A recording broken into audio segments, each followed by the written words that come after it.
So this is a Dan Wesson Model 15. Making this to show one big flaw. And aside from all the other issues, like you can see how the barrel shroud doesn't line up with the frame because the frame's stuck on this side.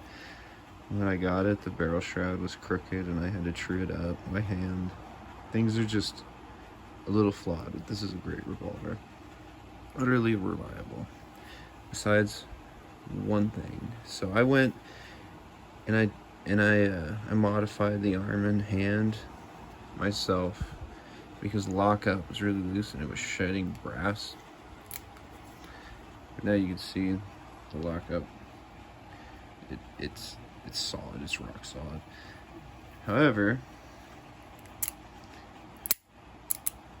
I was having an issue where the trigger stop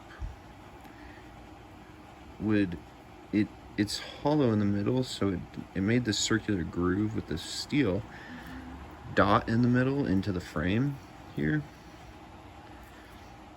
and it would catch. It still wants to do it, even though I put grease on it.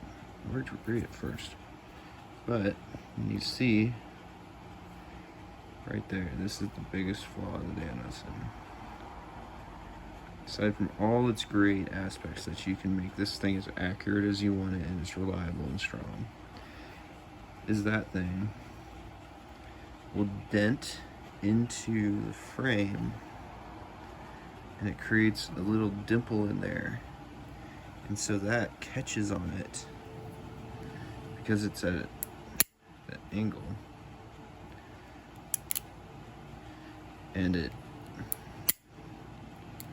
will stick. Well, I put some grease in there. It still wants to stick just a little bit because the grease obviously gets pushed out, but it ain't sticking anymore. No matter how many times I do it. So that's something to remember with these. Either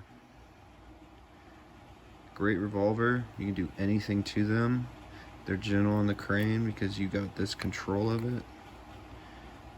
And in your other hand to get ammo is freed up. Mine's funny in that when I got it, this thing had a lot of issues when I've worked on it. See that right there? Instead of just getting a new ratchet, I took some solder and soldered a little blob to it. Because when I would eject, a shell would fall under the ratchet, the ejector, and get stuck and jammed in there. So I fixed that. And another issue, I've had these wear out. This little area right here in the frame sort of wears out because of this.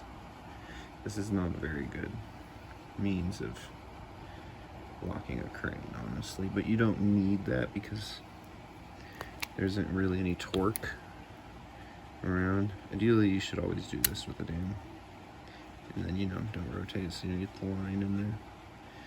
But I've been meaning to make a new lug, so I've been meaning to extend the lug so that it wouldn't do that right there, and it would tap further down, which just makes rotation of the cylinder smoother since it has less friction from the lug in this groove here.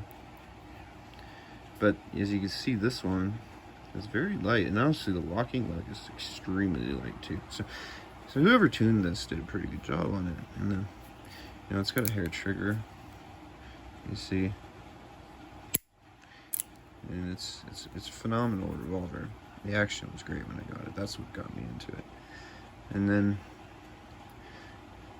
you know, it's got the silly flaws. It had a canted barrel shroud that was to the left. So I took a diamond file, and I trued it up by hand. And now I can plink a rock about that size at 25 yards with it. So that's pretty good. Anyway, Anyway, that's the biggest flaw of the Dan Wesson. Great revolver. Fun to work on. They're a blast to work on. That's one thing I love about this, is that I can make it better.